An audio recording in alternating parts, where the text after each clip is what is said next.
कि जीवन का बहुत सारा समय राज्य पाठ में और भोग कर्म में व्यतीत हो चुका है और मुझे तपस्या करनी चाहिए। उसी समय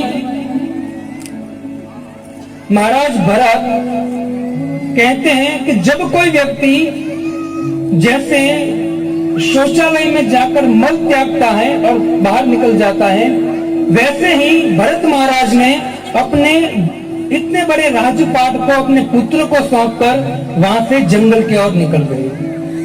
देखो भक्तों, भरत महाराज समझा रहे हैं कि उम्र होते ही हमको भगवान का भजन करना चाहिए। इससे जब 50 साल की उम्र होती है ना, तो 50 के बाद क्या होता है, क्या आता है 51। वो 51 का साल भी कहते हैं बेटा वन में जा, 51, 52। लेकिन उसी समय आसक्त होते हैं, है ना। मेरा पुत्र, मेरी संपत्ति, मेरा घर, मैं चला जाऊंगा क्या होगा, ये होगा, वो होगा, इतने आसक्त रहते हैं। अरे भाई कुछ नहीं होगा, तू जाएगा तो सब अच्छा होगा, है ना। लेकिन इतने आसक्त होते हैं। मैं बारंबार एक दृष्टांत देता हूँ कि एक व्यक्ति था, वो व्यक्ति घर में इतना आसक्त था ना, तो एक बार वो विचार किया कि अगर मैं मर जाऊंगा तो मेरी पत्नी, मेरे बच्चों का क्या होगा। एक दिन उनके गुरु के पास गया और गुरु को बोला कि गुरुदेव मुझे एक डर लग रहा है कि कहीं मुझे कुछ हो ना जाए। अगर मुझे कुछ हो जाता है तो मेरी बीवी बच्चों का संभाल कौन रखेगा, ध्यान कौन रखेगा। अब गुरु साधु तो साधु हैं। साधु ने सोचा कि इसको थोड़ा ठीक करना चाहिए, मेरा शिष्य है। तो साधु ने कहा देख भाई इतनी चिंता मत कर, एक काम कर, 10-15 दिन के लिए तू यात्रा के लिए जा हरिद्वार। तो बोले ठीक है गुरुदेव मैं चला। तब तो कोई 4 व्हील या 2 व्हील या कोई गाड़ी साधन नहीं था, चल के जाना है, चलकर आना है। तो घर पे कहा कि गुरुदेव ने कहा कि यात्रा करने के लिए जाना है मुझे, तो यात्रा के लिए मैं जा रहा हूँ। यात्रा के लिए निकला। 2 या 3 दिन के बाद उसी गुरु साधु ने एक शिष्य को कहा कि तू उनके घर जा और वहां जाकर उसके बीवी बच्चों को कहे कि आपके पति हरिद्वार यात्रा में जा रहे थे और यात्रा से जंगल में जा रहे थे। जंगल में जाते जाते एक शेर ने उसको खा लिया, नाश्ता हो गया, मर गए आपके पति देव, ऐसा कह दिया। शिष्य गया, घर वालों को कहा, घर वाले शोक में पड़ गए और जोर जोर से रोने लगे। 1 दिन, 2 दिन, 3 दिन, 4 दिन, है ना। जैसे दिन जाते रहते हैं वैसे रोना कम होता जाता है ना। धीरे धीरे कोई व्यक्ति घर में मर जाता, लोग रोते हैं, और जितना दिन जाता रहता है उतना रोना कम हो जाता है और 10-15 दिन के बाद वो फोटो में रहता है, खत्म हो गया कामकाज। 1 साल फोटो घर में रहता है सामने, 1 साल के बाद दूसरे रूम में शिफ्ट होता है, 2 साल के बाद दूसरे रूम में शिफ्ट होता है ना, फिर गायब हो जाता है धीरे धीरे। थोड़े दिन के बाद घर में शोक समाप्त हो गया। 10, 12, 15 दिन हुए और 15 दिन के बाद वो जो हरिद्वार गया था उनका पति, मतलब वो व्यक्ति गुरु का शिष्य, वो वापस आया। लेकिन उसने सोचा कि मैं पहले गुरु के पास जाकर आशीर्वाद दूंगा। और गुरु ने भी कहा था बेटा तू हरिद्वार जाएगा यात्रा में, और यात्रा करके सीधा मेरे पास आता, घर में मत जाना। तो यात्रा करके सीधा गुरु के पास आया। तो जैसे गुरु के पास आया ना भक्तों, तो तुरंत गुरु को प्रणाम किया और गुरु ने कहा देख भाई अभी तो 5 बजे शाम के काम कर, तेरे घर वालों को तो सरप्राइज दे, रात को 12 बजे जा, है ना। उसको लगेगा वाह, है ना, अचानक आते हैं तो अच्छा लगता है ना। बोला 12 बजे तू जा वहां घर। गुरु की आज्ञा थी, ठीक है गुरुदेव आपकी जैसी आज्ञा। 12 बजे जाना, तो तब तक तो आश्रम में विश्राम कर, थक गया होगा। विश्राम करने गया कुटिया में। गुरु ने दूसरे शिष्य को कहा कि इनके घर जा तो, और उनकी पत्नी बच्चों को कह दे कि गुरुदेव ने कहा है कि आप अपने दरवाजे बंद कर रखना, क्योंकि आपके पति मर गए हैं, लेकिन गुरुदेव ने कहा उसकी आत्मा भटक रही है, उसकी आत्मा भटक रही है, सावधान रहना। अगर रात को कोई खटखटाए खोलना मत, ऐसा का एक शिष्य चला आया। 12 बजे गुरुदेव की आज्ञा पाकर एक घर पर गया और जैसे घर पर गया दरवाजा खटखटाया तो अंदर से आवाज आई, कौन है? तो बोला, भाग्यवान मैं हूं, तेरा पति, अभी आया हूं। उनको लगा कि अभी ये सब खुश हो जाएंगे। पत्नी ने कहा कि आप चले जाइए, आप चले जाए, आपकी सब क्रिया हमने कर दिया है, हमको परेशान मत कीजिए। पति ने कहा, इसको क्या हो गया भाई? दूसरी बार कहा कि भाई तेरा पति हूं, खोल तू, हरिद्वार से आए होगी यात्रा में। तो बोला, हमको कुछ नहीं सुनना आपकी, गुरुदेव ने हमको सब कुछ बताया है, चले जाओ यहाँ से, है ना, आप दूसरे घर में जावे, दूसरों को परेशान कीजिए। तब उनको लगा प्रेत है और इनको तो कुछ पता ही नहीं बेचारे को। 12 बजे से लेकर 2 बजे तक खटखटाता रहा, खोला नहीं। तुरंत गुरु के पास गया, गुरुदेव को प्रणाम किया, गुरुदेव को सब कुछ वृत्तांत बताया ना। गुरु ने कहा, देख भाई, मैं तुझे सत्य सत्य बताता हूं, तू गया ना, उसके बाद मैंने घर वालों को बोल दिया तेरा पति मर गया है, उसने शोक सभा कर ली है, अभी वो जिस तरह से पहले जीते थे इसी तरह से जी रहे हैं आनंद से। अभी तू है या नहीं है उसको कुछ फर्क पड़ता नहीं है। तू तेरे मन से निकाल दे, तू तेरे मन से निकाल दे कि मैं नहीं रहूंगा तो क्या होगा, है ना, तू नहीं है, अभी उसकी दृष्टि में तू नहीं है, तू मर चुका है, फिर भी वो लोग लड्डू खा रहे हैं, है ना। ऐसा जैसे ही बोला ना, तुरंत उनकी आंखें खुल गई और तुरंत गुरु की आज्ञा से वो कभी कभी घर जाता और ज्यादातर आश्रम में बिताकर भगवान का भजन करता। भक्तों, ऐसा मत सोचे कि मैं नहीं रहूंगा तो क्या होगा। भरत महाराज इतना बड़ा राज्य छोड़कर जंगल में गए।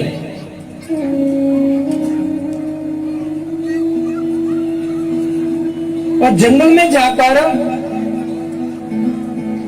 भरत महाराज तपस्या करना, भगवान की भक्ति करना चालू किया।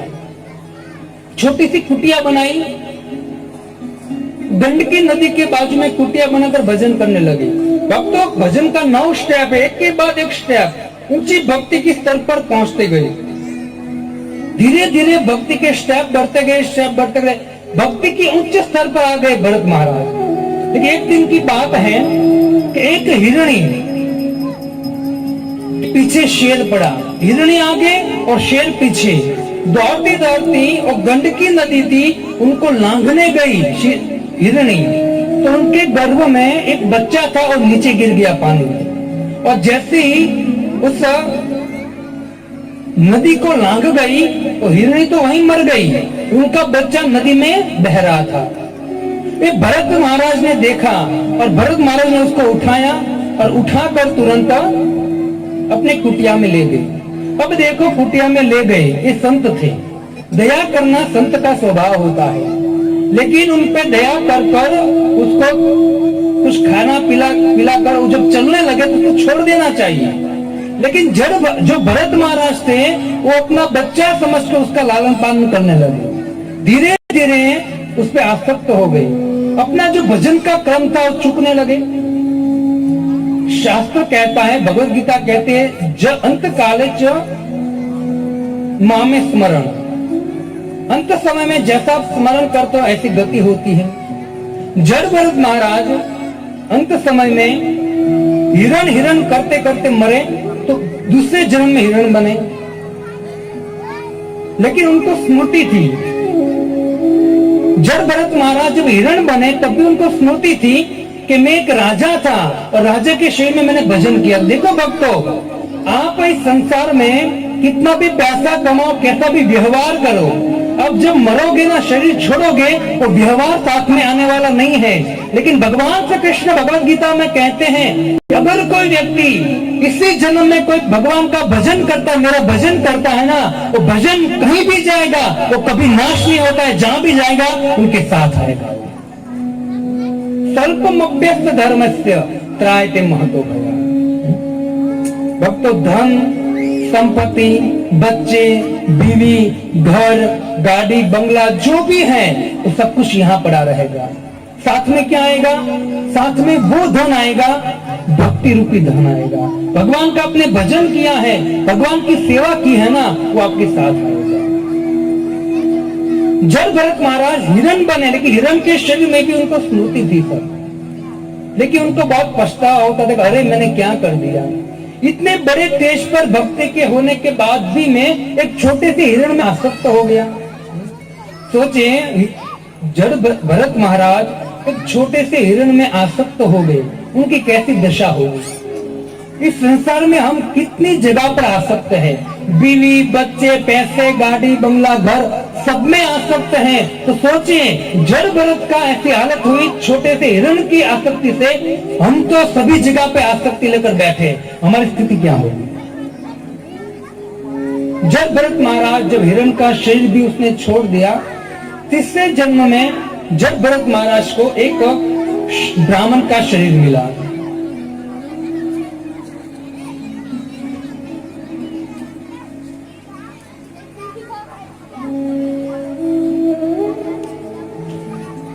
और ब्राह्मण के शरीर में तुरंत जड़ भरत महाराज ने सोचा कि इस बार मैं कोई गलती नहीं करूंगा, किसी से बोलना भी नहीं है, कोई व्यवहार नहीं करना। उनके पिता को 9 पुत्र थे, सबसे छोटे पुत्र थे भरत। सोचा कि इस बार मैं गलती नहीं करूंगा, इस बार तो भगवान को प्राप्त करके ही रहूंगा। उसी समय भक्तों, उनके पिताजी भरत को बारंबार कहते हैं कि भरत तू ब्राह्मण है तो कुछ सीख ले, यज्ञ सीख ले, होम हवन सीख ले, शास्त्र का ज्ञान सीख ले। भरत महाराज कुछ नहीं बोलते और कुछ नहीं सीखते, ऐसा लगता कि पागल है, ऐसे रहते।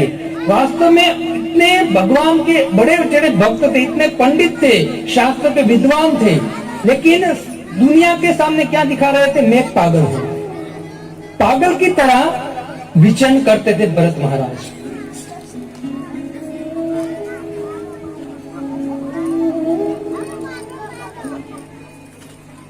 उनके पिता के बहुत समझाने के बाद भी भक्तों,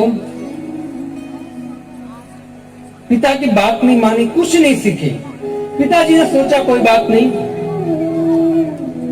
पिता को होता है ना कि पिता को एक टेंशन रहता है कि मेरा पुत्र कुछ बिजनेस करे, काम धंधा करे, अपने पैरों पर खड़ा हो जाएगा तो मुझे चिंता नहीं रहेगी। पिता के बहुत समझाने के बाद भी महाराज भरत कुछ सीखे नहीं। जब पिताजी की मृत्यु हो गई ना, उनके भाइयों ने सोचा कि कुछ काम का तो है नहीं है, खाली चपाती तोड़ता रहता है, खाना खाता रहता है, कुछ काम तो करता नहीं। कोई बात नहीं, इनको हम खेत में, वो क्या बोलते हैं उनको, जो रखते हैं ना,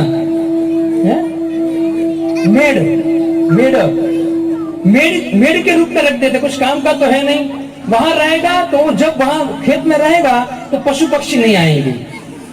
तो तुरंत ऐसा सोचकर भरत महाराज को उनके भाइयों ने खेत में रख दिया। अब जड़ भरत महाराज भगवान के भक्त थे, तो कोई पशु पक्षी आते हैं तो जड़ भरत महाराज कहते हैं, राम जी की चिड़िया, राम जी का खेत, आओरी चिड़िया, खाओरी चिड़िया, भर भर पेट। राम जी का है, सब कुछ खाइए आराम से, है ना। किसी को कोई पशु पक्षी है, किसी को निकालना है, अपनी धुन में हो, है ना। इससे उनका नाम पड़ गया था जड़ भरत। वो जड़ की तरह रहते थे। एक दिन की बात है, अपने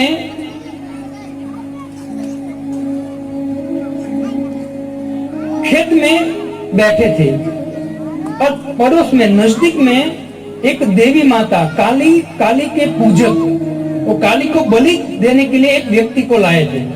लेकिन वो व्यक्ति अचानक भाग गया। उनको ढूंढते ढूंढते, जो जल्लाद थे उनके, तो ढूंढते ढूंढते जड़ भरत महाराज को देख लिया।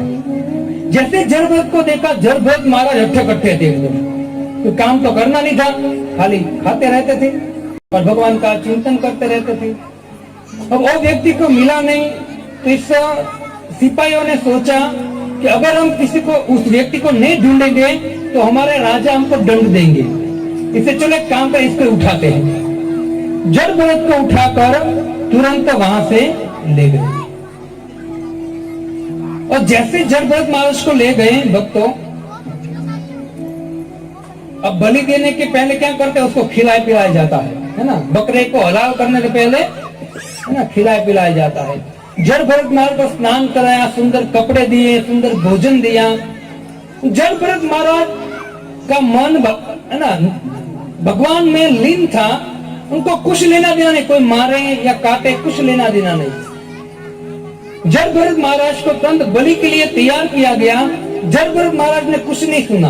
अब देखो भक्तों, अगर मान लीजिए कि हमको कसाई घर में ले जाए और कसाई घर में हमको लाइन में रखे काटने के लिए, तो हम क्या करेंगे?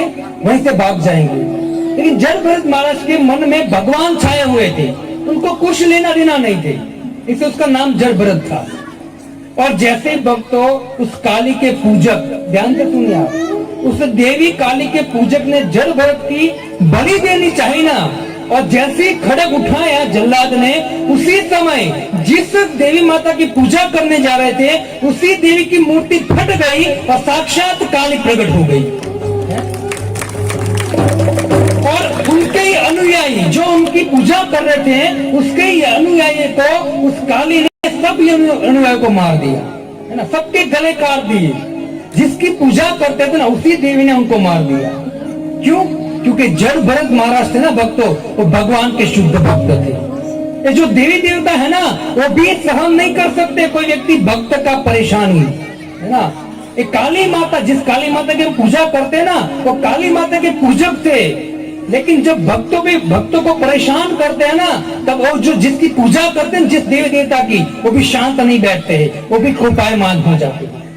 सभी उनके अनुयायियों को मार दिया और मारकर काली देवी जड़ भरत महाराज के चरणों में पड़ गई और कहा कि हे महाराज, मुझे क्षमा कीजिए, ये मेरे दुष्ट जो मेरे पूजक है ना, उसको मालूम ही नहीं था कि वास्तव में आप कौन हो ना। कल मैंने आपको कहा था, परीक्षित महाराज कहते हैं आम व्यक्ति का अपराध एक को परेशान करता है, लेकिन अगर कोई साधु भगवान के भक्त का अपराध हो गया ना, पूरे कुटुंब को लेकर ले डूबेगा। बहुत सावधान रहना चाहिए। एक काली माता कह रही है, जिस देवी की, दुर्गा या अंबिका जो भी है, जिसकी पूजा कर रहे हैं ना हम, है ना, वही बोल रही है। जड़ भरत महाराज से क्षमा मांगकर तुरंत जड़ भरत महाराज कुछ लेना देना नहीं, क्षमा मांगे या कुछ बड़े क्या लेना देना है। तुरंत जड़ भरत महाराज वहां से चले। चलते चलते विचरण करते करते एक दिन की बात है कि रहुगण, सौबीर देश का राजा, गुजरात का रहुगण, तो रहुगण अपने राज्य से कपिल देव के आश्रम गंगा सागर जा रहा था कपिल देव से शिक्षा लेने के लिए। तो डोली आती ना, चार व्यक्ति कंधे पर, डोली बोलते ना, वो डोली में बैठा था वो, और चार कहार और दूसरे सैनिक साथ में चल रहे थे। चलते चलते चार कहारों में से एक जो था ना, वो डो रहा था ना, उसमें एक बीमार हो गया।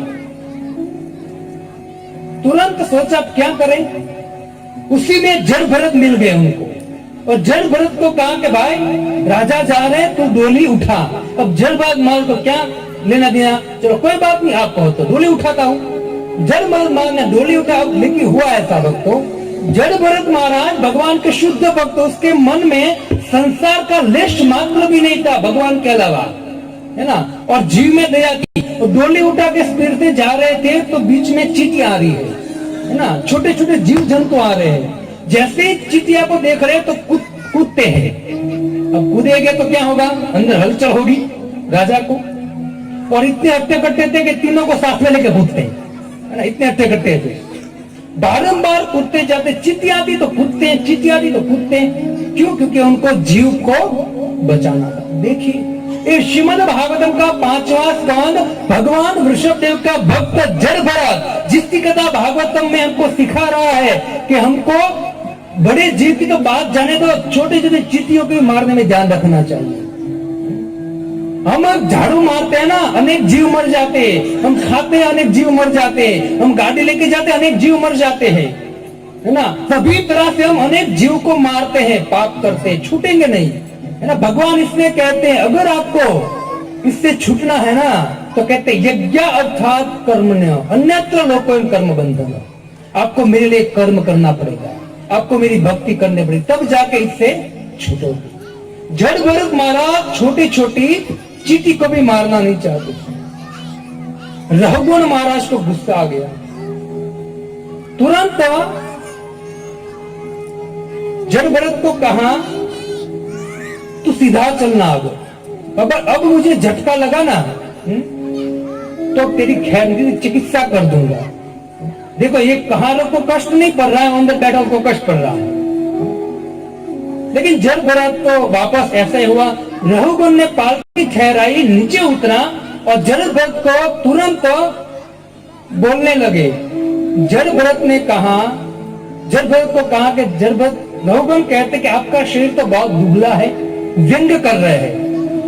जड़ भरत हट्टे कट्टे थे, लेकिन रघुगण कह रहे हैं कि आप तो बहुत दुबले पतले हो, आपको खाना नहीं मिल रहा है, इससे आप डोली उठा नहीं पा रहे हो, व्यंग कर रहे थे। तब जड़ भरत महाराज कहते कि किस शरीर की बात कर रहे हो आप? हम शरीर नहीं है, हम आत्मा है ना। भगवान ने जो अर्जुन को भगवद गीता में दूसरा अध्याय किया, वही रघुगण के सामने जड़ भरत महाराज जीवन में पहली बार रघुगण के सामने बोले, है ना। आत्म तत्व का ज्ञान दिया, रघुगण की आंखें फट गई, रघुगण जड़ भरत महाराज के चरणों में पड़ गया और रघुगण ने बोला, महाराज आज कोई सामान्य व्यक्ति नहीं है, आप सच सच बताए आप कौन है? तब कहते, अहम पूरा भरतो राजा, मैं राजा भरत हूं, वृषभ का पुत्र था। और ऐसा बोलते रघुगण तुरंत, है ना, दोनों पैर पकड़ लिए। अरे भरत, आप भरत जो इतनी भक्ति के बड़े चढ़े, है ना। रघुगण ने कहा कि हे भरत महाराज, है ना, वो कहते हैं कि मैं शिव के त्रिशूल से नहीं डरता हूं। रघुगण राजा कहते हैं, मैं शिव जी के त्रिशूल से नहीं डरता हूं, मैं यमराज के दंड से नहीं डरता हूं, मैं सूर्य सोम से नहीं डरता हूं, लेकिन हे महाराज भरत, मैं डरता हूं ना तो किससे डरता हूं? तो कहते मैं वैष्णव अपराध से डरता हूं। अगर वैष्णव अपराध हो जाता है ना, वैष्णव अपराध के द्वारा, वैष्णव अपराध से कोई बचा नहीं सकता है, वैष्णव अपराध से मैं डरता हूं। रघुगण महाराज जड़ भरत महाराज की पूजा कर रहे हैं, रो रहे हैं, गिड़गिड़ा रहे हैं और कहते कि महाराज मुझे शिक्षा दीजिए, है ना। देखो जा रहे थे कपिल मुनि के आश्रम में शिक्षा लेने, लेकिन जैसे जड़ भरत के सामने आ गए तो वहां से पालकी रिटर्न ले ली उसने। क्यों? क्योंकि भगवान कपिल देव के पास जाए उससे पहले उनको शुद्ध भक्त का संग मिल गया। और तुरंत रघुगण ने पूछा कि प्रभु भक्ति कैसे मिले मुझे, मैं कैसे भगवान को प्राप्त करूं? उसी समय जड़ भरत कहते कि हे रघुगण, तुझे भक्ति चाहिए, भगवान को प्राप्त करना है, इस नश्वर संसार से, दुखमय संसार से, चिंता उपाधि के संसार से अगर तुझे मुक्त होना है ना तो एक काम कर। क्या काम कर? तो कहते हैं, रघुगणेता तपसा नयाति न चेंजया निर्पणा गुहाद्रा न छंदसा नेव जलाग्नि सूर्यो विना महदपाद रजोभिषेक। हे रघुगण, यज्ञ, दान, तपस्या, होम, हवन, अनेक अनुष्ठान करने से भी भगवान प्राप्त नहीं होते, लेकिन हे रघुगण, अगर कोई व्यक्ति भगवान के भक्त की सेवा करता है, भगवान के भक्तों के चरणों की सेवा करता है, बिना महत्पाद रजोभिषेक, जब तक व्यक्ति भगवान के शुद्ध भक्तों की सेवा नहीं करता है ना, तब तक उसको भगवान की भक्ति नहीं मिलती है। हे रघुगण, तो भगवान के भक्तों का संग कर और उनके संग में उनकी सेवा कर, है ना। वही भगवान की भक्ति प्राप्त कराने का सबसे बड़ा सोपान है। ऐसा कहकर रघुगण प्रणाम किया और रघुगण अपने राज्य में वापस चले गए। जड़ भरत महाराज हमको समझा रहे हैं कि संसार में फंसना नहीं चाहिए। हमारे ऐसी भक्ति वेदांत स्वामी शिल प्रभुपाद जी कहते हैं, इस संसार है ना जो जिसमें हम रह रहे हैं, वो संसार एक टॉयलेट की तरह है। आप कहोगे तुम ये क्या बोल रहे हो आप? सही बात है। इस संसार में बताइए कहाँ सुख है, कौन सी जगह पे सुख है? सुख का आभास है ना। जब कोई व्यक्ति पे दुख आता है ना, बहुत दुखी होता है, लेकिन वो सुखी होने का प्रयत्न करता है, लेकिन सुख तो है ही नहीं संसार में। तो क्या होता है, और दुख होता है, तो जब कम होता है ना उसी को सुख मान लेता है। ये शास्त्र कहता है सुख है ही नहीं, क्योंकि जिसने सृष्टि बनाई है ना, तो भगवान कहते हैं, है ना, कि अर्जुन मामुपेत्ते पुनर्जन्म दुखालयम अशाश्वतम। इस जगत में दुख के अलावा कुछ नहीं। जैसे समुद्र में पानी के अलावा कुछ नहीं है, वैसे ही इस संसार में दुख के अलावा कुछ नहीं। जिसने सृष्टि बनाई तो भगवान कह रहे हैं। इससे यहाँ हमको भरत महाराज कहते हैं इस संसार में फंसो मत। इस संसार में रहते रहते अपना कर्तव्य करते करते वास्तविक जो कर्तव्य है भगवान का भजन वो करना चाहिए। और कलयुग में सबसे बड़ा भजन करना है तो भगवान ने एकदम इजी भजन दे दिया। क्या दे दिया है? मेरा नाम जपिए, हरे कृष्णा कृष्णा कृष्णा हरे हरे, हरे राम राम राम हरे हरे। महाराज भरत की कथा सुंदर सुनाकर सुखदेव गोस्वामी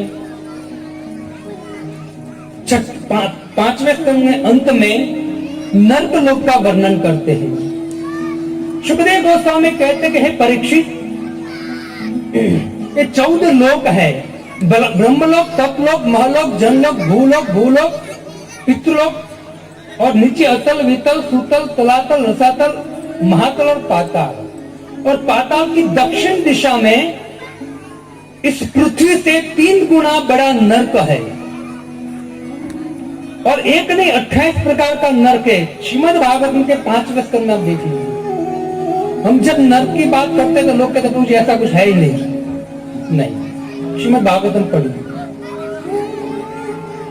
5वें स्कंद में नर्क का वर्णन करते हैं। जो व्यक्ति पाप करता है उसको नर्क लोक में ले जाया जाता है और अनेक अनेक प्रकार से उसको दंडित किया जाता है। और तुरंत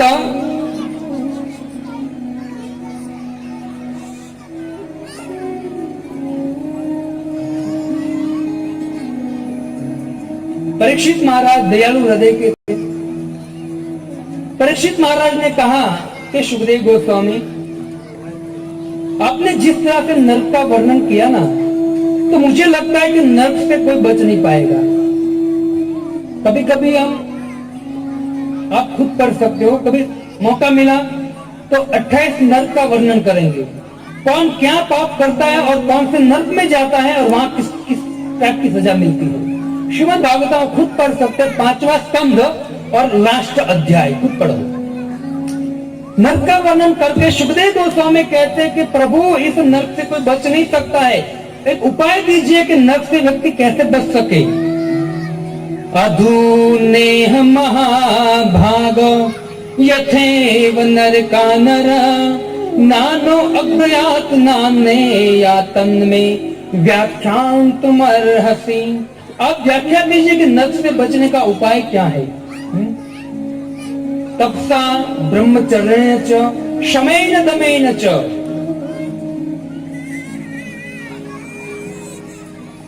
बोले तपस्या से, ज्ञान से, कर्म से। सुखदेव गोस्वामी कहते कि नहीं, अगर नर्क से किसी को बचना है, सुखदेव गोस्वामी कहते हैं केचित केवल्या भक्त्या वासुदेव परायण। अगर कोई व्यक्ति वासुदेव भगवान की भक्ति करता है तो निश्चित नर्क से बच सकता है। केचित केवल्या भक्ता, केवल एक ही उपाय है नर्क से बचने के लिए। केचित केवल्या भक्त्या वासुदेव परायण अध धुन्वंती काश्यण निहा रिव मिह भास्कर। जिस तरह से अग्नि लकड़ी को जलाकर खाक कर देती है, वैसे परीक्षित महाराज अगर कोई व्यक्ति भगवान की भक्ति करेगा ना, तो उनके समस्त पापों को जलकर भस्म कर देंगे और व्यक्ति नर्क से जाने से बच जाएगा। भक्ति मीन्स क्या है? सुखदेव गोस्वामी कहते हैं भक्ति मीन्स है प्रभु, भक्ति मीन्स भगवान का नाम लेना। अगर कोई व्यक्ति भगवान का नाम लेता है तो निश्चित हो इस पाप से मुक्त होकर, नर्क से मुक्त होकर भगवान के धाम में जाता है। सुखदेव गोस्वामी कहते कोई एग्जाम्पल है आपके पास कि कोई नाम लेकर, नाम सुनकर धाम में गया हो? तुरंत सुखदेव गोस्वामी अजामिल की कथा सुनाते हैं। कांड कुब्जे द्विज कश्चिन दासी पति अजामिल। एक व्यक्ति था जिसका नाम था अजामिल। अजाम मतलब माया और मिल मतलब मिल गया, जो पूरी तरह माया से घुल मिल गया है, उसको बोलते अजामिल। अजामिल वैसे ब्राह्मण था, लेकिन कुछ दुस्संग के कारण दुष्ट हो गया, वेश्या से शादी किया। और वेश्या से शादी करने के बाद उनके वेश्या 9 पुत्र को साथ लेकर आई थी, और 10वां पुत्र उनके द्वारा हुआ। 10 पुत्र थे। सबसे छोटा जो पुत्र था अजामिल का, और घर में रहे थे। अजामिल बहुत प्रकार के पाप कर रहा था, चोरी, लूटपाट, जुआ खेल रहा था, व्यभिचार, अनेक प्रकार का पाप कर रहा था। एक दिन की बात है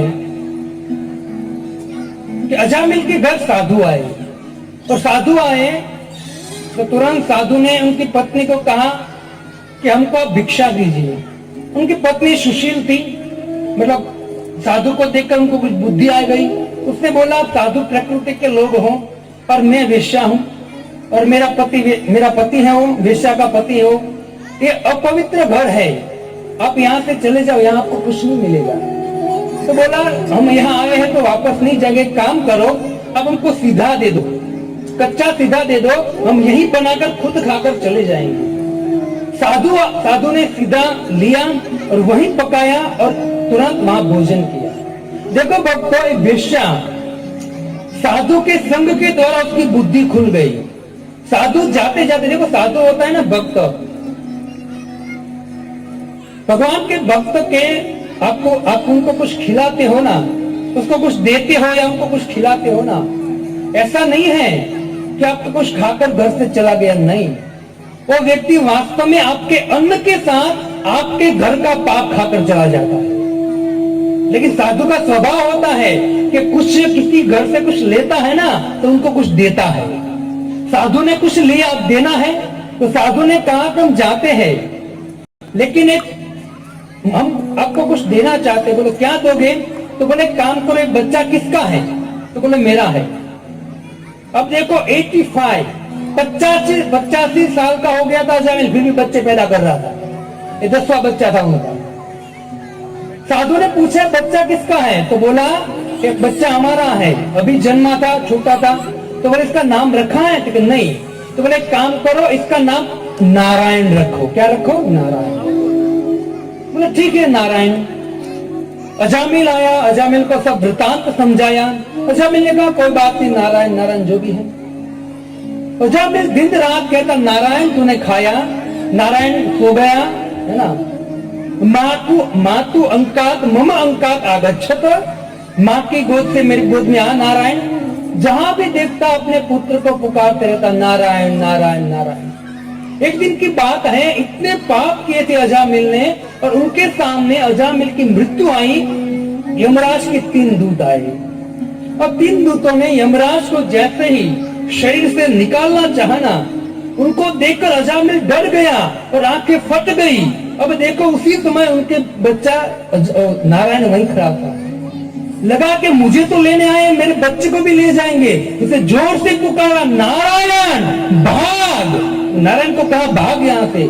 जैसे उसने 4 शब्द किए, 4 शब्द बोले नारायण, जैसे 4 शब्द बोले ना, भगवान के 4 दूत तुरंत वहां प्रकट हो गए। मैं आपको कहा ना, अंत काले जो मामे स्मरण, भगवान कहते अंत समय में, मरते समय में मेरा कोई नाम लेता है ना, वो व्यक्ति मुक्त हो जाता है।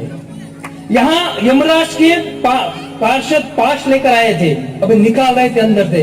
उसी समय नारायण बोला, भगवान के पार्षद आए और तुरंत यमराज के दूतों को भगाया।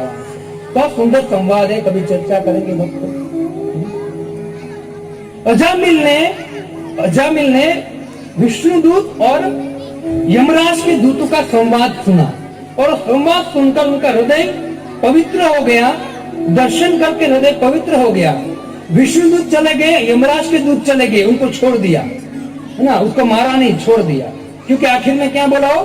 नारायण। लेकिन भक्तों, भगवान के दूतों का दर्शन कर उनके मुख से कुछ सुनकर अजामिल का हृदय इतना पवित्र हो गया, शास्त्र भागवतम प्रमाण है भक्तों, तुरंत उसने अपना घर छोड़ दिया, बीवी बच्चों को छोड़कर हरिद्वार गया। और कहते हैं भागवतम के हरिद्वार में जाकर 12 साल तक भगवान की तपस्या किया और 12 साल के बाद अजामिल भगवान के धाम में चला गया। ये नाम की महिमा है। इससे भगवान कहते कलयुग में मैं नाम के रूप में आता हूं, है ना। विचार कीजिए, अजामिल 4 अक्षर बोला है नारायण, आप 7 दिन यहां बैठोगे और रोज आप शाम को बार बार बोलोगे हरे कृष्णा कृष्णा कृष्णा हरे हरे, हरे राम राम राम हरे हरे। सोचिए तो हमारी गति क्या हो। सुंदर अजामिल का उद्धार सुनाकर सुखदेव गोस्वामी विक्रासुर अदिति का संवाद कश्यप मुनि के साथ सुंदर कथा सुनाते सुनाते 7वें स्कंद के शुरुआत में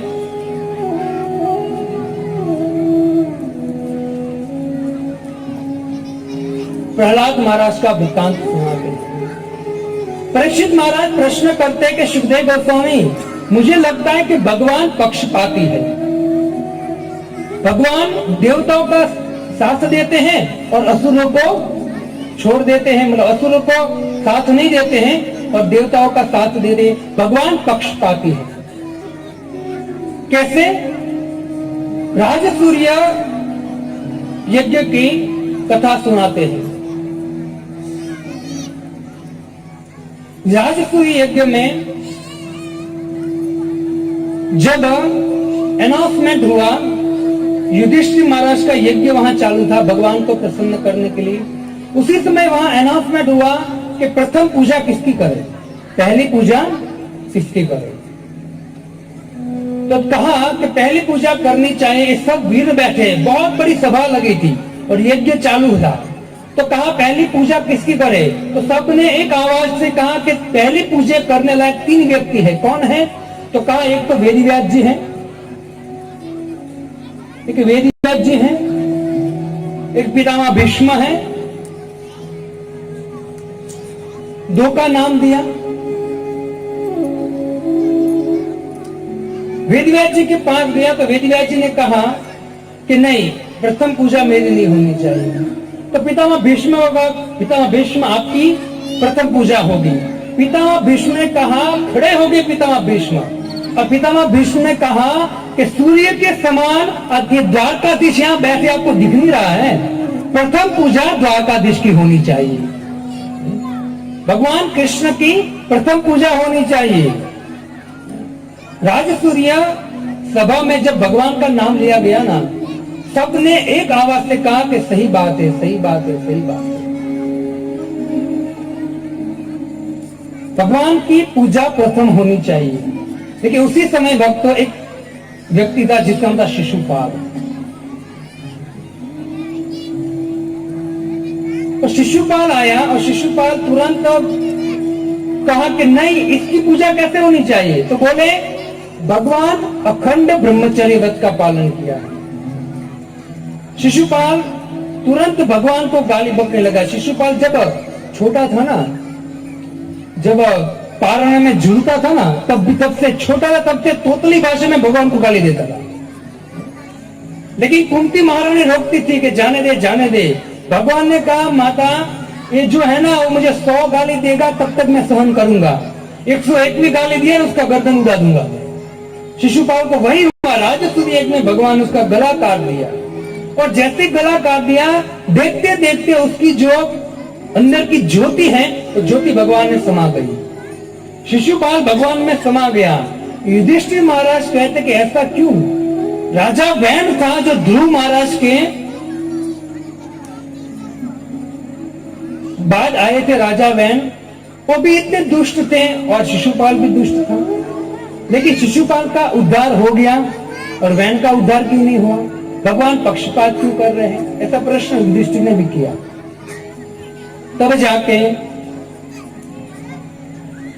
नारद जी युधिष्ठिर को जवाब देते हुए कहते हैं, युधिष्ठिर, ये जो शिशुपाल है ना, तो शिशुपाल कोई सामान्य व्यक्ति नहीं था। शिशुपाल भगवान का पार्षद था।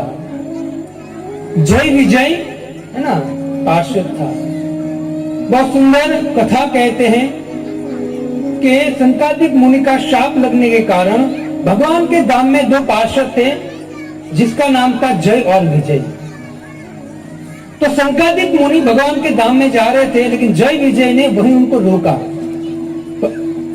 ब्रह्मा जी के 4 पुत्र संकादिक मुनि जो 12 बटुक ब्रह्मचारी थे, उनको देखकर जय विजय ने रोका कि आप अंदर नहीं जा सकते। जैसे रोका, बहुत सुंदर कथा है,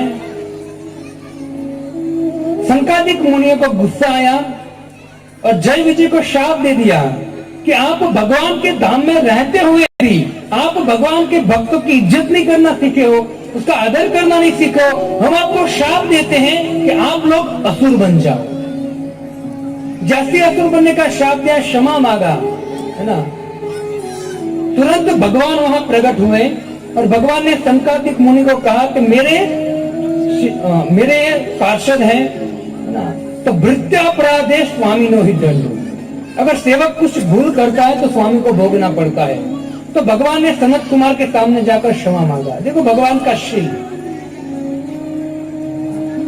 भगवान ने जय विजय को कहा कि ब्राह्मण का शाप है, अगर आप मेरी भक्ति करते हुए आप बिताना चाहते हो नीचे समय, तो आपको 7 जन्म लेना पड़ेगा, उसके बाद मेरे धाम में वापस आओगे। और अगर आप दुश्मन वैर भाव से अगर मुझे पूजोगे तो 3 जन्म में आप मेरे पास आओगे। नारद जी कहते हैं कि हे युधिष्ठिर, एक दिन की बात है, दिति के 2 पुत्र हिरण्यकशिपु और हिरण्याक्ष, 2 पुत्र थे। हिरण्याक्ष एक बार बहुत शक्तिशाली था, तो लड़ने के लिए वरुण लोक में गया और वरुण लोक में जाकर वरुण देव को कहा कि मेरे साथ युद्ध करो, मुझे खुजली हो रही है हाथ में। वरुण देव ने कहा, देख भाई, तेरे साथ कौन युद्ध करेगा, इतना शक्तिशाली है तू। तेरे साथ युद्ध करने के लिए अभी अभी भगवान नारायण का जन्म हुआ है। इससे शुक्र रूप, भगवान जब शुक्र रूप लिया तो हिरण्याक्ष का वध किया। हिरण्याक्ष का वध किया तो उनका भाई था हिरण्यकशिपु, उनको बड़ा गुस्सा आया कि विष्णु ने मेरे भाई को मार दिया है, तो मैं निश्चित ही विष्णु को भी मार दूंगा। तुरंत हिरण्यकशिपु भक्तों भगवान विष्णु को मारने के लिए उसने सोचा कि मुझे शक्ति की आवश्यकता है। हिरण्यकशिपु घर में अपनी पत्नी थी कयाधु, कयाधु को बोला कि मुझे तपस्या करने जाना है। हिरण्यकशिपु मधुवन में गया तपस्या करने के लिए, और तपस्या करने के लिए जैसे बैठा ना, तपस्या करना चालू किया, तुरंत वहां एक शुक और शारी थी।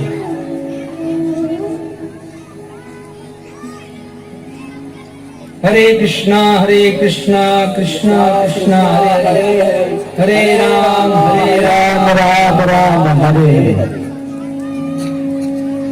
जैसे तपस्या आरंभ किया तो उससे शुक और शारी तुरंत भगवान का नाम ले लेते, क्योंकि वृंदावन दिव्य धाम है। तो भगवान का नाम सुनता था तो हिरण्यकशिपु डिस्टर्ब हो जाता था, क्योंकि उनको विष्णु का नाम लेगा कोई तो उसको अच्छा नहीं लगेगा। बार बार तपस्या स्टार्ट करता और भगवान का नाम सुना देता, डिस्टर्ब होकर खड़ा हो गया, वापस घर चला गया। और कयाधु के रात को सो रहा था, कयाधु ने बोला कि पतिदेव आप तपस्या करने गए थे, लेकिन वापस क्यों आ गए? तब कहते कि जाने देना, कुछ नहीं। तो बोला नहीं, क्या हुआ मुझे बताइए। हिरण्यकशिपु ने बोला कि जाने देना, कुछ नहीं हुआ है, फिर कभी करेंगे तपस्या। बारंबार कयाधु ने पूछा, है ना, पत्नी पूछ सकती है क्या हुआ, पति बोलना न चाहे फिर बारंबार पूछती है ना। 3 प्रकार की हट होती है, राजहट, बाल हट और स्त्री हट। तीन हट होती है। तो कयादु थी वो स्त्री हट पकड़ी कि बताइए क्या हुआ। हिरण्यकश्यप को बारंबार मना करने के बाद भी पूछा तो थोड़ा हिरण्यकश्यप ने बोला कि मैं जैसे तपस्या करने गया और तपस्या करने बैठा ना तो ऊपर एक शुक और शारी बैठे थे और वो क्या बोल रहे थे, हरे कृष्णा कृष्णा कृष्णा हरे हरे, हरे राम राम राम हरे हरे। हिरण्यकश्यप जो था उसके मुख से भगवान का नाम निकला और कयादु के गर्भ में उसने बच्चे को स्थापित किया। उस बच्चे का नाम पड़ा प्रहलाद। तब तो कयादु के गर्भ से हिरण्यकश्यप ने 4 पुत्र उत्पन्न किए थे। एक का नाम था लाद, दूसरा अहलाद, तीसरा सहलाद और चौथा प्रहलाद। ये 4 पुत्र थे, है ना, सब में लाद, सब आनंदित। तुरंत कयादु को बोलकर रात बीती, सुबह वापस तपस्या करने के लिए निकला। भक्तों, ये जो हिरण्यकश्यप है ना, उसने जैसी तपस्या किया ना, न भूतो न भविष्यति, ऐसी तपस्या किसी ने नहीं किया है। 36,500 साल तक उसने एक अंगूठे पर खड़े रहकर, एक पैर और एक पैर के एक अंगूठे पर खड़े रहकर 36,000 साल तक ऊर्ध्व बाहु नभो दृष्टि, ऊपर दृष्टि रख के दोनों हाथ खड़े कर क्या बोला, ओम ब्रह्माय नमः, ओम ब्रह्माय नमः, ओम ब्रह्माय नमः। ब्रह्मा जी को पुकारा। कितने साल? 36,500 वर्ष तक। और उनकी तपस्या से उनका शरीर है, वो शरीर दिमक, क्या बोलते हैं हिंदी में, दिमक बोलते हैं ना, दिमक लग गया, हड्डी हो गई खाली। लेकिन तपस्या के प्रभाव से उसकी अग्नि जो थी ना तपस्या की, वो आकाश में स्वर्गलोक तक पहुंची और सभी देवता खलबले उठे। तुरंत भगवान ब्रह्मा जी के पास गए और ब्रह्मा जी को बोला। ब्रह्मा जी ने कहा कि एक मेरा भक्त है जो तपस्या कर रहा है। तुरंत देवताओं ने बोला, प्रभु जाइए जट, वरना ये अग्नि जो है तपस्या की उनको जलाकर खाक कर दी। ब्रह्मा जी आए और ब्रह्मा जी आकर ढूंढ रहे हैं कि कहाँ है हिरण्यकश्यप। अब हिरण्यकश्यप राख हो चुका था, धूल मिट्टी हो चुका था, खाली हड्डी थी। और हड्डी से तपस्या, पहले जो प्राण थे ना भक्त हड्डी में थे, अभी प्राण किसमें है? अभी अन्न में प्राण है। किसमें है? अन्न नहीं खाओगे तो मर जाओगे। लेकिन वास्तविक बात बताओ, वास्तविक इस कलयुग में जो प्राण है ना वो अन्न में भी नहीं है, पैसे में है। अगर पैसा चला गया तो अटक आ जाएगा। पैसे में है प्राण।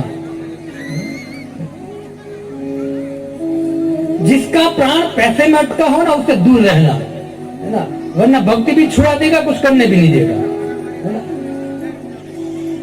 इससे हिरण्यकश्यप को ढूंढते ढूंढते ब्रह्मा जी आए।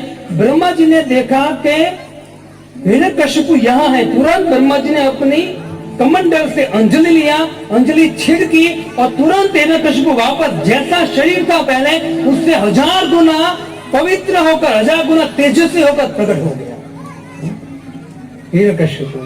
और तुरंत हिरण्यकश्यप ब्रह्मा जी को देखकर रोने लगा कि ब्रह्मदेव, है ना, कि आप मुझसे प्रसन्न हो गए, मैं बहुत प्रसन्न हूँ, है ना, और स्तुति करने लगा। ब्रह्मा जी ने कहा, माँ तुझे क्या चाहिए? तो हिरण्यकश्यप ने कहा कि प्रभु अगर आप मेरे सामने आए हैं ना तो मुझे वरदान दीजिए कि मैं अमर हो जाऊं। क्या हो जाऊं? अमर हो जाओ। ब्रह्मा जी ने कहा, देख भाई तू अमर होने का वरदान मांग रहा है ना मुझसे, तू एक काम कर, तू ब्रह्मलोक में कभी आना। ब्रह्मलोक में मेरा लोक है, उस लोक के गेट में, मेरे लोक के गेट में मैंने बोर्ड लगाया है कि मैं ब्रह्मा अमर नहीं हूं, मैं ब्रह्मा भी अमर नहीं हूं, तो मैं अमरता का वर किसी को दे नहीं सकता। दूसरा वर मांगो।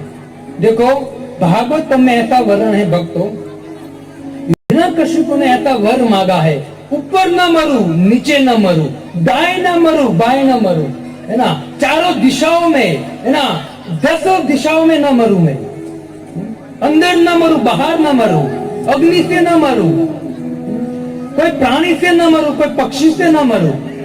अनेक प्रकार के वर मांगे। अगर हम वो सुनेंगे ना भागवतम 7वां स्कंद, हमको लगेगा तो कोई मरेगा ही नहीं व्यक्ति, ऐसा वर मांगा। लेकिन ब्रह्मा जी के मुख से भी बुलाने वाले कौन है? भगवान है ना, भगवान बुलाने वाले। ब्रह्मा जी ने कहा तथास्तु। अब देखो हिरण्यकशिपु जैसे तथास्तु का हिरण्यकशिपु निकला तुरंत, और तुरंत अपने राज्य में गया, और राज्य में जाकर देखा तो उनकी पत्नी नहीं थी, कयाधु। अब कयाधु को क्या हुआ था? जब हिरण्यकशिपु तपस्या करने के लिए गया था, इंद्र ने आक्रमण कर दिया यहाँ हिरण्यकशिपु के राज्य पर, और हिरण्यकशिपु की पत्नी थी कयाधु। कयाधु के पुत्र को उठाकर, उनके गर्भवती थी, उनको उठाकर वो अपने लोक में ले जा रहा था। कयाधु के गर्भ में प्रहलाद थे। अब ध्यान से सुनिए भक्तों, जैसे ही कयाधु को लेकर इंद्र जा रहा था, बीच में नारद जी आए, और नारद जी ने कहा कि हे इंद्र, तू क्या कर रहा है? इंद्र तू क्या कर रहा है? इस कयाधु को कहां लेके जा रहा है? तो इंद्र कहता है कि हे मुनिवर, ये असुर राज की पत्नी है, ये हिरण्यकशिपु की पत्नी है। हिरण्यकशिपु इतना आतंक मचा रहा है, अभी तपस्या करने गया है। सोचिए इसका बच्चा है, वो कितना आतंक मचाएगा, इससे उसके बच्चे को ही मैं खत्म कर दूंगा, इंद्र कह रहा है। तब नारद जी कहते कि इंद्र सावधान हो जा भाई, तू क्या करने जा रहा है? तुझे पता है ये जो कयाधु है ना, उसके गर्भ में कौन है पता है? उसके गर्भ में साक्षात भगवान का पवन पवित्र साक्षात प्रहलाद महाराज है। ये सामान्य व्यक्ति उसके गर्भ में नहीं है, छोड़ दे उसको तू। जैसे इंद्र ने सुना ना कान से कि कयाधु के गर्भ में भगवान का भक्त है, वहां भक्तों वर्णन है कि तुरंत इंद्रदेव कयाधु की प्रदक्षिणा कर 3 प्रदक्षिणा कर प्रणाम कर वहां से चला गया, और कयाधु को लेकर नारद जी अपने आश्रम में आए। आश्रम में आकर कयाधु को भागवतम की शिक्षा देने लगी। भागवतम और वेद की शिक्षा देने लगे। कयाधु के गर्भ में प्रहलाद महाराज थे, और प्रहलाद महाराज अंदर बैठे बैठे सुन रहे हैं। देखो भक्तों, माता को खास कह रहा हूं, जब कोई माता गर्भवती हो ना, तो उसको क्या करना चाहिए? भगवत गीता पढ़नी चाहिए, भगवान का नाम लेना चाहिए, भागवतम सुनना चाहिए, पढ़ना चाहिए, है ना, कृष्ण बुक पढ़ना चाहिए। तब जाके प्रहलाद जैसा पुत्र होगा, तब जाके कोई भक्त पुत्र होगा, तब जाके संस्कारी पुत्र होगा। अभी की तो माता होती है ना, गर्भवती होती है तो पानी पूरी की लारी में खड़ी है और गोले उल्ला रही है, खा रही है, या फिर घर में बैठी बैठी रिमोट लेकर टीवी देख रही है, तारक मेहता का उल्टा चश्मा, तो वो भी उल्टा ही होगा बाहर आकर। फिर पुत्र बाहर आते तो दोनों माँ और बेटा दोनों मिलकर देखते हैं तारक मेहता का। देखो, माता के ऊपर डिपेंड रहता है बच्चे का संस्कार।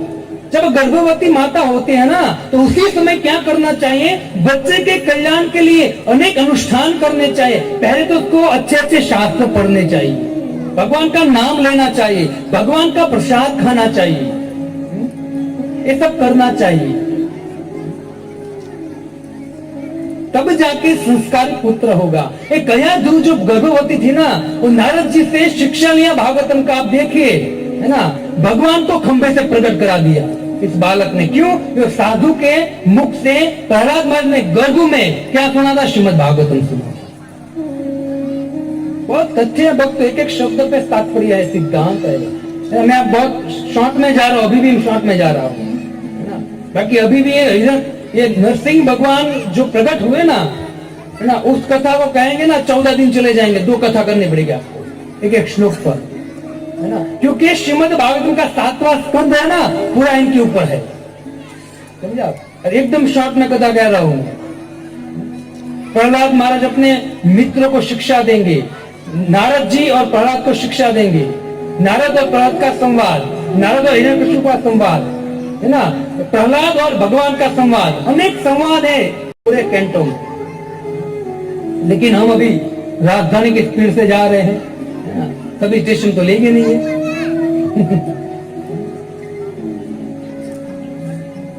कयाधु जब हिरण्यकशिपु महाराज आए वापस, तब हिरण्यकशिपु आए तुरंत कयाधु आई और घर में रहने लगे। अब भक्तों हिरण्यकशिपु को इतना आतंक मचाने लगा कि देखो भक्तों, कोई गलत व्यक्ति के हाथ में कोई शक्ति आ जाए ना, वो गलत उपयोग करेगा। हिरण्यकशिपु ने इतनी बड़ी तपस्या किया, क्यों? लोगों को परेशान करने के लिए।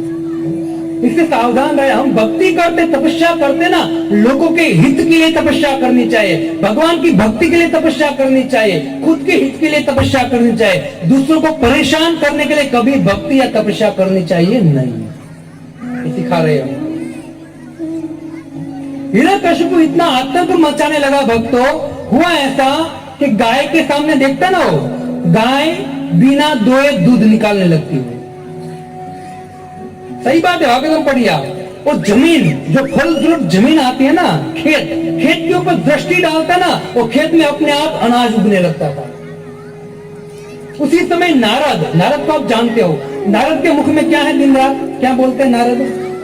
नारायण नारायण, भगवान का नाम लेते हैं। भगवान के नाम के अलावा नारद के मुख से कुछ नहीं निकलता है। लेकिन नारद भी भगवान के पास गया, भगवान को कहा, हे प्रभु, हिरण्यकशिपु को आप संभालिए, है ना, क्योंकि हिरण्यकशिपु इतना आतंक मचा रहा है कि हिरण्यकशिपु की सभा में नारद जी भी जाकर बोलते, हिरण्यकशिपु महाराज की जय। आप मत बोलिए, आप मत बोलिए, वहां तो मजबूरी थी वो असुर था इसलिए आप मत बोलिए।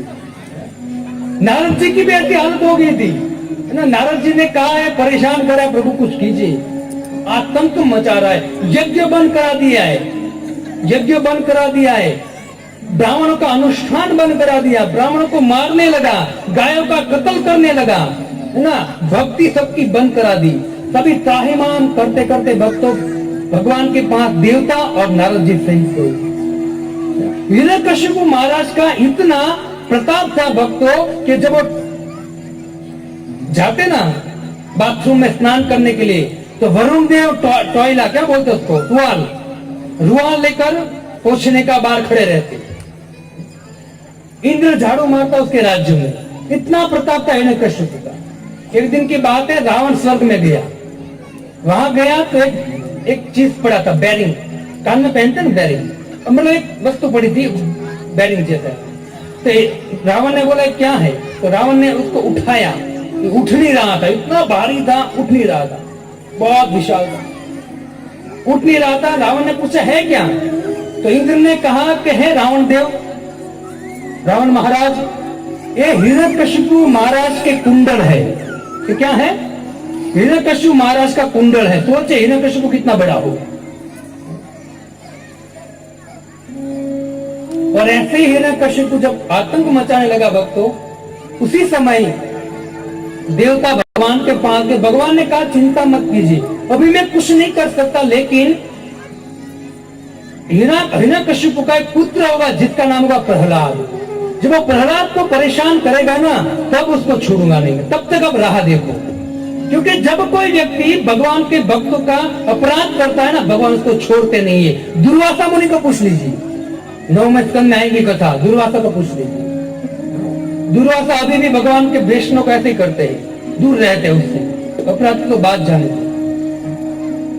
भगवान ने कहा कि जब प्रहलाद का अपराध करेगा तब उसका मैं खात्मा कर दूंगा, तब तक आप वेट कीजिए। तुरंत देवता वहां से चले गए। हिरण्यकशिपु आतंक मचाने लगा। एक दिन की बात है, प्रहलाद महाराज जब थोड़े बड़े हुए, 5 साल के, 4 साल के, षंड और अम्र जो शुक्राचार्य के 2 पुत्र थे ब्राह्मण, उनको कहा कि मेरे पुत्र इस प्रहलाद को आप गुरुकुल में ले जाइए और गुरुकुल में ले जाकर आप उनको शिक्षा दीजिए। कैसे शिक्षा दीजिए? असुर की शिक्षा दीजिए, जिससे बड़ा होकर ये भी असुर बने मेरी तरह, और ये भी ब्राह्मणों को और धर्म की हानि करे, क्योंकि असुर है तो ऐसे ही गुण आएगा। प्रहलाद महाराज को शिक्षा दिया। 1 साल के बाद प्रहलाद महाराज वापस आए।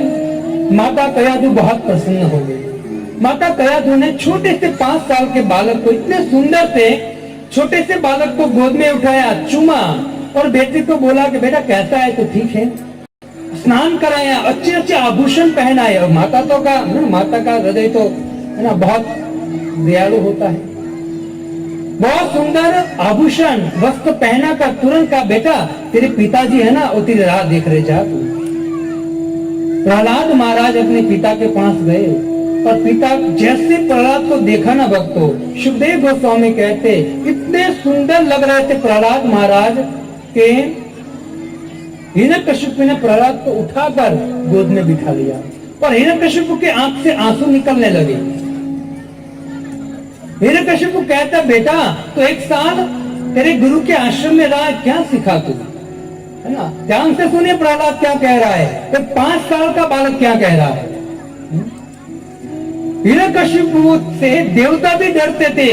पूछा बेटा तूने क्या सीखा है, तो कहते हैं पिताजी मैंने क्या सीखा है, तो कहते तत्साधु मन्ने असुरवर्य देहिना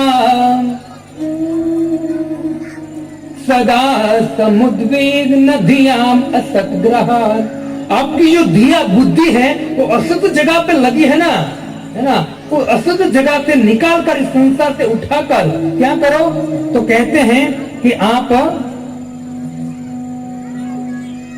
भगवान में लगाइए। वनम गतो यत हरिमाश्रयत, आप इस संसार को छोड़िए क्योंकि ये जो संसार है ना वो डिक डाक वैर मतलब ये अंधा हुआ है। यहाँ से निकल कर आप जंगल में प्रवेश कीजिए और भगवान का भजन करें। हिरण्यकशिपु गुस्से हो गया, षण्डमृत को बुलाया। षण्डमृत ने बोला प्रभु जी हमने तो ऐसा कुछ सिखाया नहीं है उनको, पता नहीं कहां से सीख कर आया है। लेकिन प्रहलाद महाराज गर्भ में माता के गर्भ में सीखे थे सब। वापस दूसरे साल ले गए, दूसरे साल के बाद भी आए। पूछा बेटा दूसरे साल क्या सीखा। प्रहलाद महाराज कहते हैं श्रवणम कीर्तनम विष्णु स्मरण पाद सेवनम अर्चनम वंदनम दास्यम साक्ष्यम आत्मनियोजन। है पिताजी श्रवण कीर्तन विष्णु भगवान का विषय कथा सुननी चाहिए, भगवान का नाम लेना चाहिए। और जैसे भगवान का नाम लिया ना भगवान की पूजा करनी चाहिए। हिरण्यकशिपु ने प्रहलाद को पकड़कर फेंक दिया कि तू मेरे दुश्मन का नाम ले रहा है, कहां से पैदा हुआ है तू, और गाली देने लगे प्रहलाद को। एक छोटे से बालक को फेंक दिया। तुरंत उनके सिपाहियों को कहा कि दुष्ट मेरा पुत्र हो ही नहीं सकता, है ना। एक फूल के बगीचे में कांटा पैदा हुआ है, बोलो क्या बोला हिरण्यकशिपु, फूल के बगीचे में कांटा पैदा हुआ है। वो खुद को फूल समझ रहा है और प्रहलाद तो क्या बोल रहा है, कांटा है। बोला इसको मार दो। भक्तों में एकदम शॉर्ट में कथा को समाप्त करने की तैयारी है मेरी। हिरण्यकशिपु ने अपने सिपाही को कहा इसको मार दो। सिपाही लेकर सांप, बहुत सारे सांप थे उसके बीच में डाल दिया प्रहलाद को। सांप ने डंश मारते रहे लेकिन प्रहलाद को कुछ नहीं हुआ। वापस प्रहलाद को वहां से बाहर निकाला, बड़े पहाड़ पर ले गए, वहां से फेंक दिया प्रहलाद को। छोटे से बालक को फेंका, लेकिन जैसे प्रहलाद नीचे पड़े ना तो नीचे फूल बिछे हुए थे। वापस प्रहलाद को लिया और प्रहलाद को समुद्र में ले गए। बहुत बड़ा पत्थर उसके यहाँ बांधकर समुद्र में फेंक दिया, है ना। लेकिन थोड़े समय में वही पत्थर के द्वारा प्रहलाद महाराज ऊपर पैर के ऊपर आ गए। और प्रहलाद महाराज क्या बोल रहे थे, हरे कृष्णा कृष्णा कृष्णा हरे हरे, हरे राम राम राम हरे। बहुत प्रयत्न किया। प्रहलाद महाराज को हाथी के बीच में, हाथी को मदमस्त कर दिया और हाथी के बीच में छोड़ दिया। उस हाथी ने प्रहलाद महाराज को सूंड में उठाकर अपने पीठ पर चढ़ा दिया। अनेक प्रयत्न करने, मारने का प्रयत्न किया, प्रहलाद को कुछ खरोच भी नहीं आई, है ना। कहते ना मारे कृष्ण राखे के और राखे कृष्ण मारे। प्रहलाद को उसका बाप मारना चाहता था, भगवान की इच्छा थी कि प्रहलाद को खरोच नहीं आनी चाहिए, कुछ नहीं हुआ प्रहलाद को, है ना। लेकिन आप देखिए, है ना, जयद्रथ को भगवान मारना चाहते थे, पूरी कौरव सेना उसके पीछे लग गई। जयद्रथ नहीं मरना चाहिए, भगवान की इच्छा थी जयद्रथ मरना चाहिए, तो शाम होते होते जयद्रथ का गला काट दिया अर्जुन, नहीं बचा सकता। मारे कृष्ण राखे के। फिर आखिर में हिरण्यकशिपु की बहन जिसका नाम था होलिका, क्या नाम था, होलिका आई और होलिका ने कहा भाई तू चिंता मत कर, ये तेरा दुश्मन है ना तेरा पुत्र, उसको मैं ठीक करती हूँ। काम कर, मुझे अग्नि का वरदान है, मुझे अग्नि का वरदान है, मेरी गोद में बिठा दे और मैं एक चुनरी ओढ़कर बैठ जाऊंगी, अग्नि मुझे जला नहीं पाएंगी, ये जो प्रहलाद है ना जल के खाक हो जाएगा, तेरा काम हो जाएगा। भक्त उसी समय प्रहलाद को गोद में लेकर होलिका अग्नि में जैसे ही बैठी ना, बुआ होते ना, प्रहलाद की बुआ हुई ना, बुआ प्रहलाद को गोद में लेकर जैसे ही अग्नि में बैठी तो बुआ धुआं हो गई, प्रहलाद को कुछ नहीं हुआ, है ना। बुआ धुआं हो गई, प्रहलाद को कुछ नहीं हुआ, क्योंकि भक्तों अग्नि है ना, अग्नि भगवान कहते मेरा मुख अग्नि है, और अग्नि उनके भक्त को जला ही नहीं सकती है ना। अग्निदेव की भक्त्या थी ये होलिका। अब देखिए मैं आपको सिद्धांत बता रहा हूं, देवी देवता एक देव है अग्नि की भक्त थी कौन? होलिका। अग्नि ने वरदान दिया था मैं तुझे कभी जलाऊंगा नहीं, लेकिन देखिए अग्नि ने फिर भी होलिका को जला दिया। क्यों? क्योंकि उसने भगवान के भक्तों को मारने का प्रयत्न किया। देवता भी नहीं बचा पाएंगे, याद रखना, चाहे इंद्र चंद्र शिव के भी क्यों भक्त ना हो, अगर भगवान के भक्तों का अपराध किया ना, भगवान छोड़ेंगे नहीं, है ना। पूछ लीजिए रावण को, हनुमान जी ने समझाया था उनका। रावण ने कहा है बानर, मैंने इस हाथ से कैलाश उठाया है, मैं शिव का भक्त हूं। हनुमान ने कहा रावण सावधान हो जा, एक नहीं 100 शिव आएगा ना, फिर भी राम के हाथों से तू बच नहीं सकता है, ये हनुमान जी ने बोला था रामायण में। इससे देवी देवता की पूजा करने से कुछ नहीं होगा, भगवान की पूजा करोगे ना, आप बाल बाका नहीं कर सकता है। ये प्रहलाद का है ना, हमको कथा समझाता है। जितने तारे आकाश में उतने शत्रु होए, बाल न बाका कर सके जिसमें कृष्ण की कृपा हो। प्रहलाद की कथा सुनिए, अनेक द्रौपदी की कथा सुनिए, तो करेंगे उसकी भी कथा, अजी 4 दिन बाकी है। भक्तों कृष्ण भक्त बनने, सबसे बड़ी सिद्धि कृष्ण भक्त बनने में है ना। भगवान अर्जुन को कहते हम आदि ही देवना, समस्त देव देवताओं का आदि पिता मैं हूं। भगवद गीता 10वें अध्याय में पढ़ लीजिए आप। जीवन दूध का दूध और पानी का पानी है। अगर आप अच्छी बुद्धि से शास्त्र पढ़ोगे, साधु का संग करोगे ना, ऐसा ज्ञान मिलेगा, ऐसी बुद्धि मिलेगी ना, संसार इस कीचड़ में रहते रहते भी आप जैसे कीचड़ में कमल उगता है ना, वैसे कमल जैसे हो जाओगे। बस आप शास्त्र पढ़िए, भगवद गीता, भगवान को बारंबार हिरण्यकशिपु प्रयत्न कर रहा है, मर नहीं रहा है प्रहलाद। तो हिरण्यकशिपु प्रहलाद को पूछ रहा है कि तू मर क्यों नहीं रहा है भाई? क्या पूछा? तू मर क्यों नहीं रहा है, तुझमें शक्ति कहां से आती है? तब प्रहलाद कहता है पिताजी, जो शक्ति आपको दे रहा है ना, वही से शक्ति मुझ में आ रही है, लेकिन फर्क वो है कि तू मतलब आप उनका भजन नहीं करते हो, मैं उसका भजन करता हूं। इसलिए वो मुझे प्रोटेक्शन दे रहा है, मुझे मेरी रक्षा कर रहा है। अच्छा कौन रक्षा कर रहा है? बोले विष्णु। विष्णु रक्षा कर रहा है, तेरा मेरा दुश्मन तेरी रक्षा कर रहा है। हिरण्यकशिपु को गुस्सा आया और तुरंत अपनी मुष्टिका से कहा कि क्या तेरा भगवान इस खंभे में है? सामने खंभा था। हिरण्यकशिपु का महल इतना बड़ा था भक्तों, उसमें अनेक खंभे थे, एक नहीं था, अनेक खंभे थे। हमारे आचार्य कहते अनेक खंभे थे, उस एक खंभे में से प्रकट होना था नरसिंह भगवान को। लेकिन नरसिंह भगवान कंफ्यूज थे कि पता नहीं मेरा प्रहलाद जिस खंभे पे हाथ रखेगा ना, उसी खंभे से मुझे प्रकट होना है। आतुर थे और गुस्से में थे कि मेरे भक्त को मारने की इच्छा कर रहा है ना। ऊपर न मरूं नीचे न मरूं, तू देख मैं तुझे कैसा मारता हूं। हिरण्यकशिपु कहता है, तू कहता है कि तेरा भगवान कण कण में है, क्या तेरा भगवान इस खंभे में है?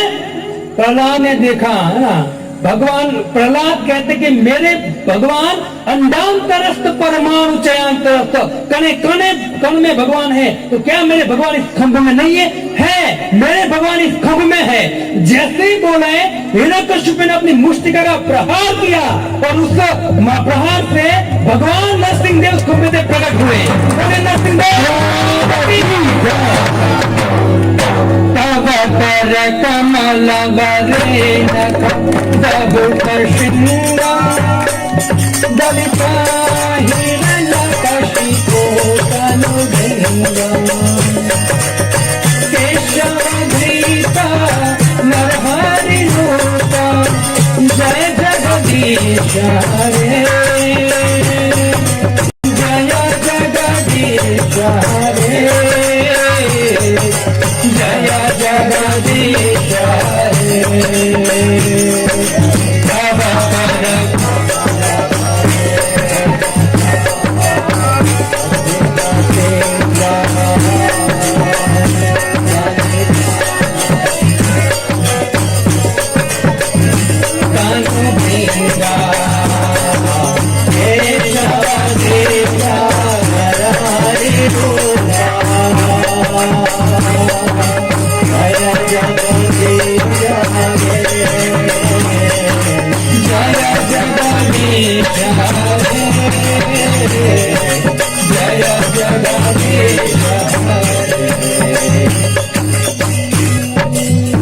देवताओं का वचन रखने के लिए, अपने भक्त की रक्षा के लिए भगवान श्री कृष्ण नरसिंह रूप में प्रकट हुए।